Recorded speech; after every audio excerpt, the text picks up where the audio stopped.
Bueno, la idea es tratar de compartir, y como decía Ignacio, los riñones forman parte de los órganos tróficos tal vez con más afectación junto con los pulmones y el cerebro en lo referido a las infecciones por SARS-CoV-2. Y realmente el mecanismo de ingreso y de afectación del virus es realmente muy interesante, ¿no?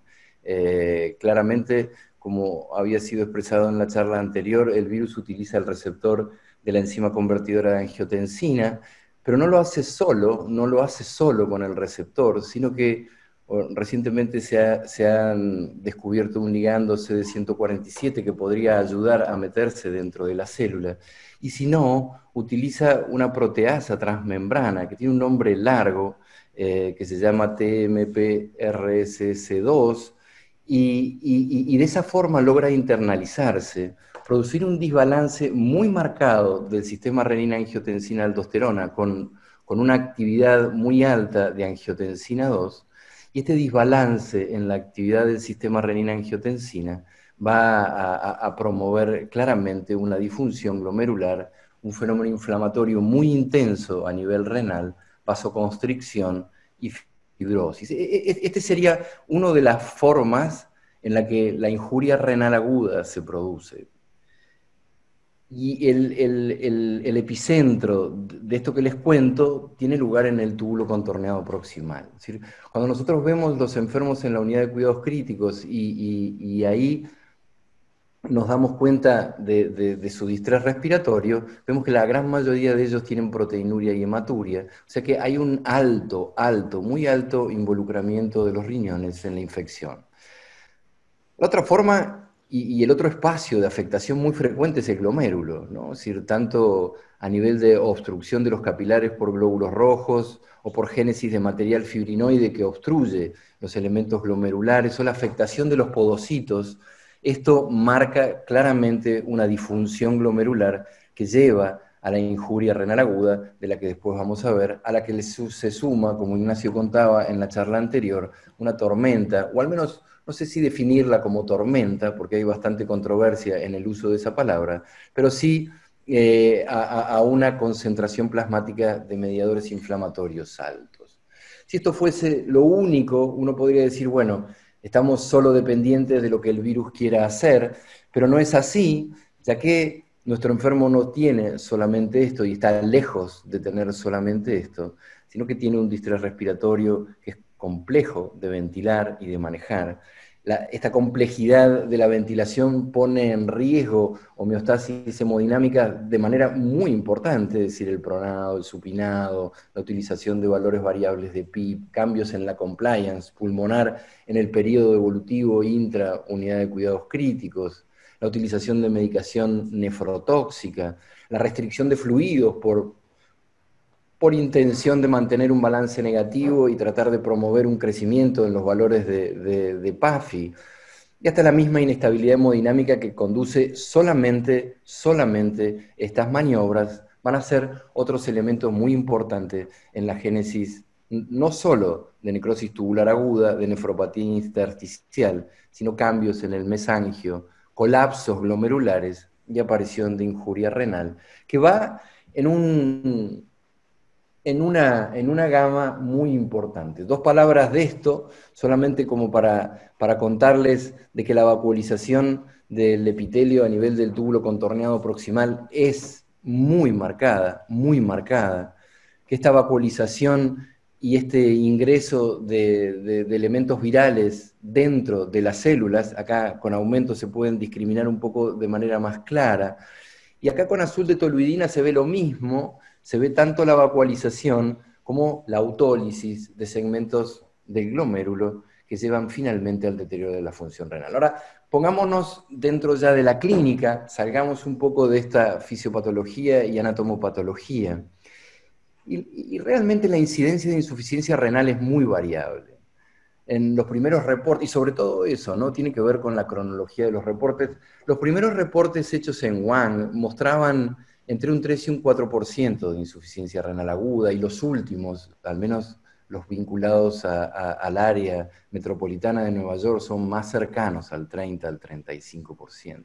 Y esto es un tema muy interesante, ya que mucho de lo que veamos de insuficiencia renal y COVID tiene que ver también con el origen de los reportes.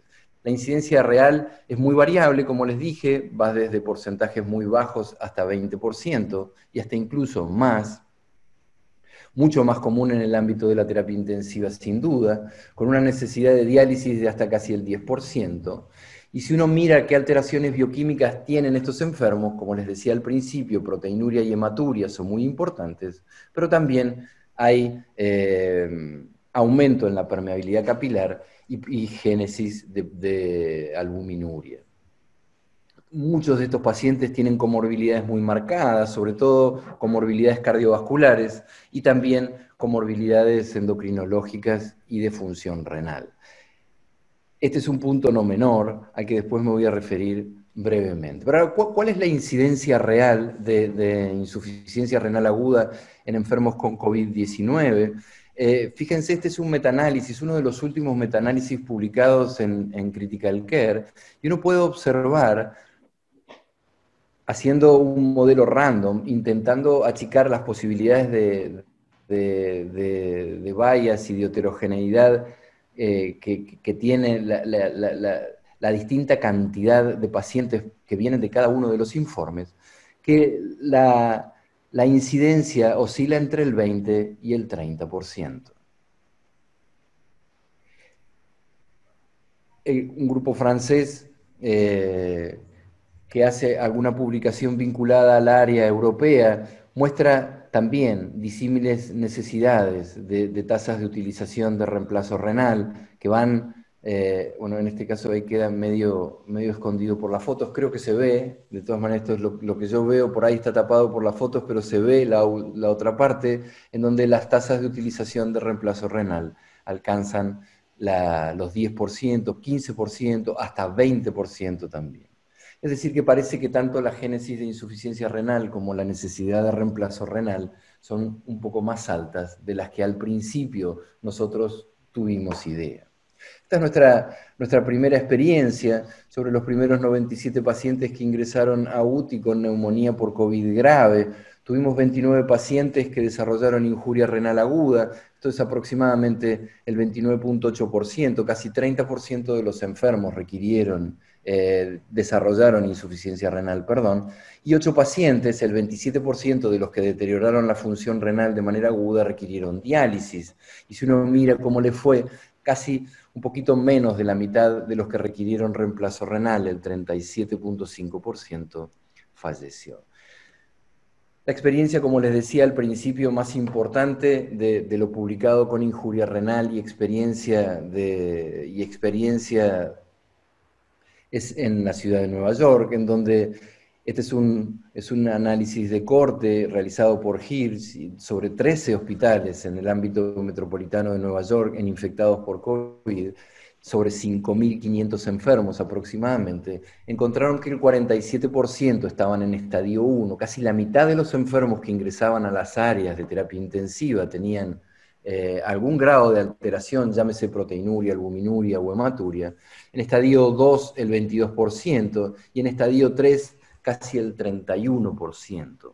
Y si uno mira cronológicamente o temporalmente el momento en el que la insuficiencia renal aparece o debuta o nosotros intensivistas nos damos cuenta, es bien precoz.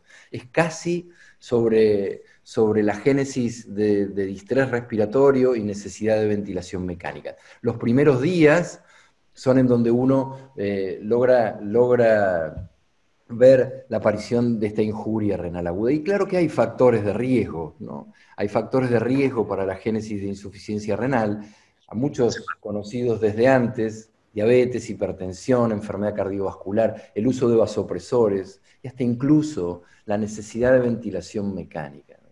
Y este es un punto que después quiero tomar cuando discutamos o cuando abramos a preguntas, porque la ventilación mecánica no solamente no es un paso necesario, pero a la vez es un paso que de alguna forma nos pone de frente a complicaciones, ¿sí? Nos pone de frente a complicaciones.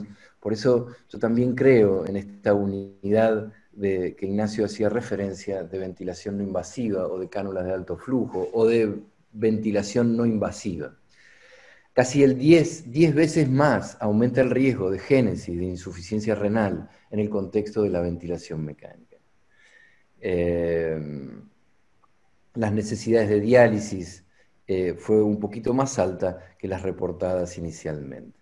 Esta es una experiencia publicada por Peter Pickers, un grupo de nefrólogos holandeses, muestra más o menos lo mismo. Fíjense que la génesis de insuficiencia renal es bien precoz en la estadía en las unidades de cuidados críticos, y aparece un pico bien tardío, que me parece que va de la mano de la génesis de la disfunción multiorgánica y la aparición del shock.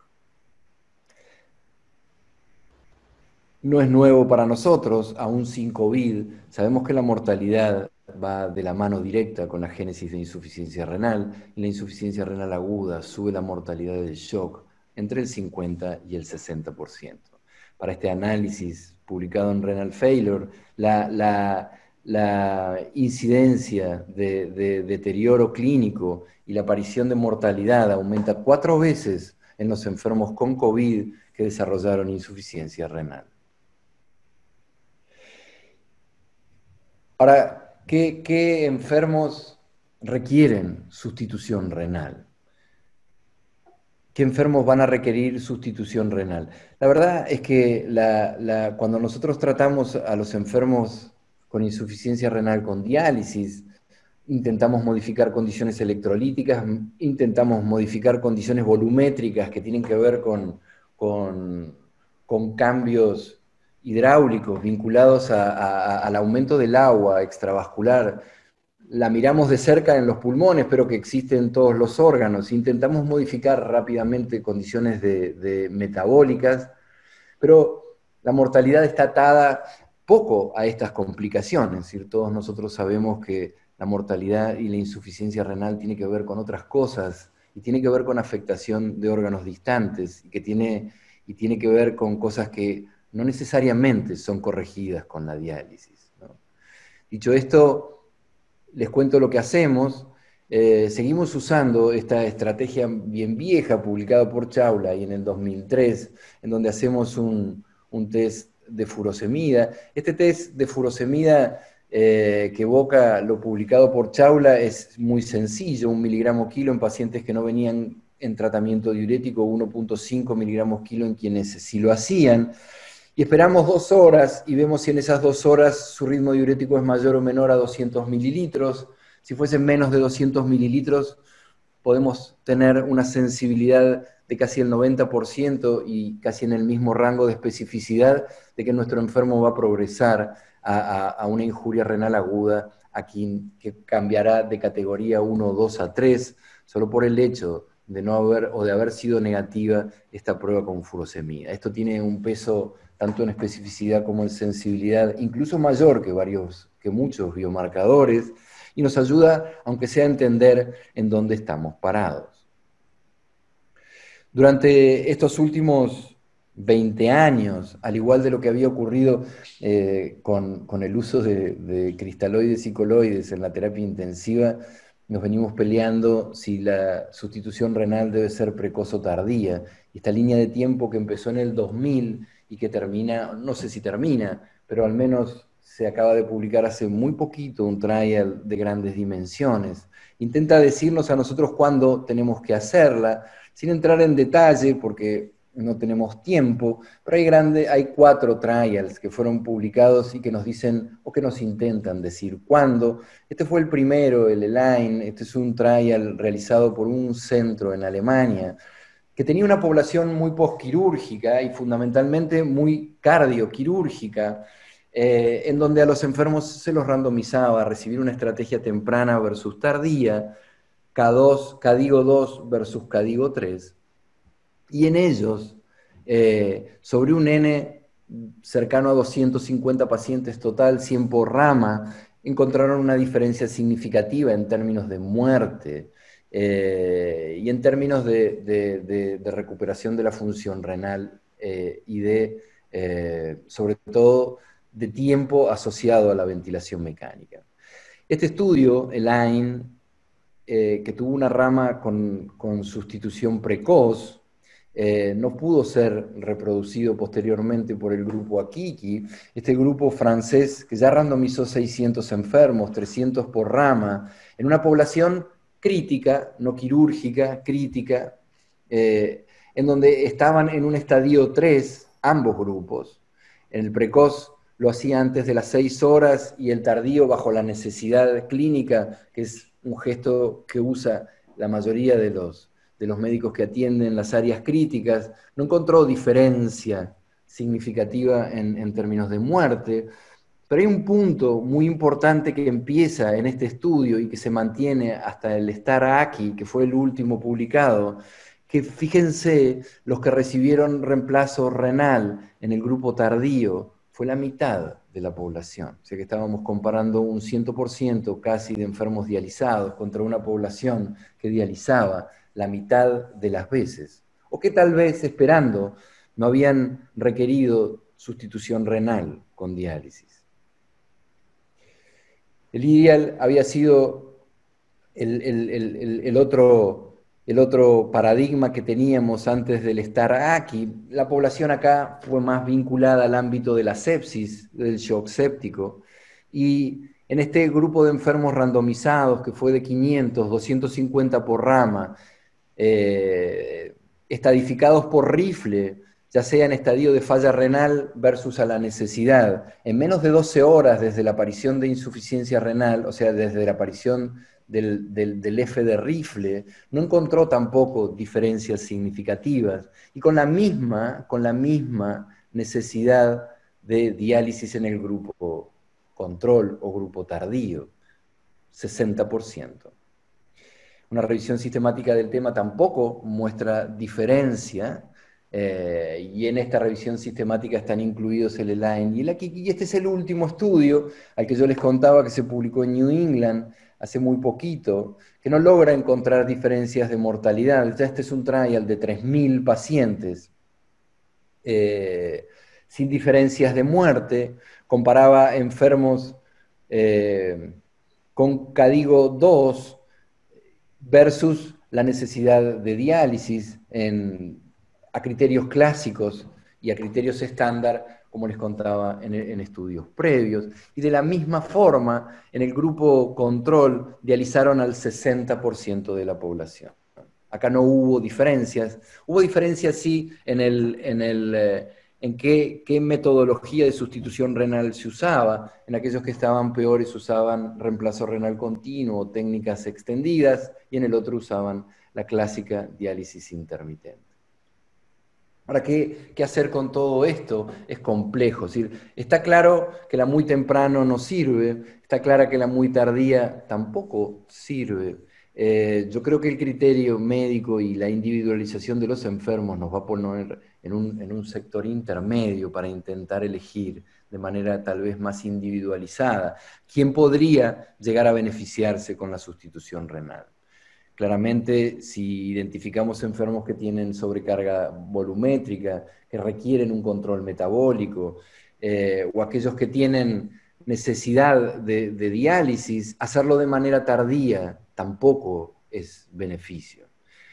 Porque tiene que ver mucho también a lo que nos enfrentamos, es decir, a qué tipo de sustitución renal lo vamos a someter. Imaginémonos que tenemos un enfermo con compromiso hemodinámico y que requiere medicación vasoactiva y uno quisiera para él una sustitución renal lenta, extendida.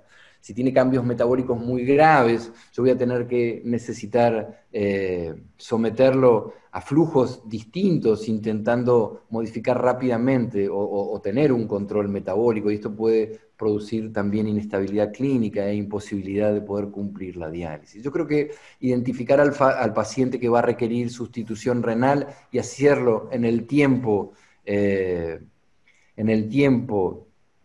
sea, no sin apurarse, pero tampoco sin dejarse estar, en el tiempo más criterioso, sería adecuado hacerlo. Es decir, yo creo que al igual que en los otros órganos, no tiene mucho sentido someter a los riñones a un estrés innecesario, bajo una condición clínica que ya per se estresa de manera intensa.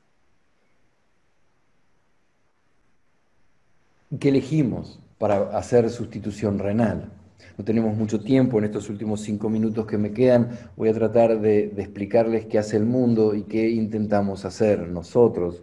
La mayoría de los países del mundo para estos enfermos inestables y no solamente por decisiones de grupos, sino por ejemplo el NIH o el grupo CADIGO, de alguna manera intentan elegir como primera estrategia técnicas de reemplazo renal continuo, con un nivel de evidencia no muy alto, obviamente, con un nivel de evidencia 3, porque tampoco está escrita una diferencia en mortalidad, pero sí una diferencia en tolerabilidad.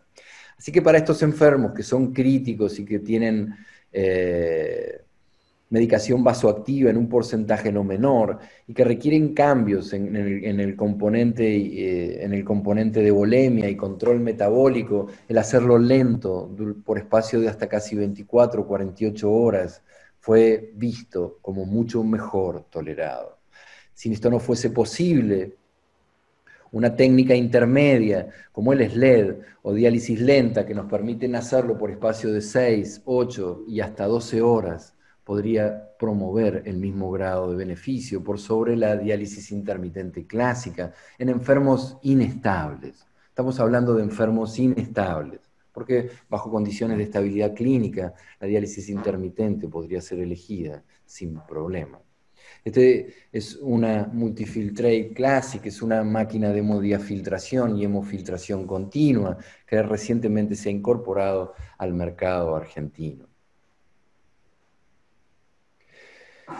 Cadigo también ofrece el mismo comentario vinculado a la aceptación de una técnica versus las otras, sobre todo en enfermos inestables. Ahora, y el mundo en general utiliza muchísimo más técnicas extendidas que intermitentes. Fíjense que desde Australia, que casi con exclusividad utiliza técnicas extendidas, Europa una gran mayoría, Estados Unidos también, y nosotros un poco menos en Sudamérica, y esto es casi todo a expensas de otros países y no el nuestro, utilizan técnicas extendidas. ¿Cuáles son los enfermos que sabemos que se benefician de esto? Y claramente en caso COVID, la inestabilidad clínica es un elemento no menor. Bajo otras condiciones clínicas, tal vez la lesión cerebral grave y la presencia de hipertensión endocraniana también coloca a este grupo de enfermos en posición de privilegio como para recibir hemodiafiltración o técnicas continuas. La enfermedad hepática grave y la insuficiencia cardíaca severa también. Estos son los distintos dispositivos, desde 4008 o 5008 hasta Genius, que nos permite diálisis SLED con dializador incorporado, hasta la Multifiltrate Classic o la Pro. Son todas alternativas que podemos usar para poder hacer hemodiálisis venovenosa continua o hemodiafiltración venovenosa continua. Ya sea, nosotros no contamos con citrato calcio, pero sí con heparina, y este es un punto no menor para comentarles que los catéteres se suelen tapar y que los filtros a veces se suelen tapar por condiciones hipoprocoagulación a las que ya se ha hecho referencia en esta charla. Así que elegir hacer convección o difusión va a depender fundamentalmente de los enfermos. Se ha agregado al mercado también un filtro especial que se llama EMIC2 de porosidad intermedia que permite hacer tanto diálisis como para perder volumen en técnicas de diálisis extendidas o continuas sin necesidad de filtración. Y para finalizar, les cuento que se ha hecho bastante experiencia con la utilización de hemoadsorción sobreagregada al circuito de hemodiafiltración o hemodiálisis, intentando remover mediadores inflamatorios. Y en esto, CANINCE tiene una publicación de sobre finales de año, a principios de este año, en donde se ve una diferencia de mortalidad predicha sobre la real significativa, y esto está recién en fases iniciales de experimentación. La incidencia de insuficiencia renal parece ser mayor a la previamente informada y claramente modifica la mortalidad en el ámbito de la terapia intensiva. Las técnicas continuas parecen ser preferibles a las intermitentes en esos grupos de enfermos que hablábamos, sobre todo en los inestables clínicamente, tener en cuenta la trombosis y recordar estrategias de prevención y tratamiento. Bueno, muchísimas gracias.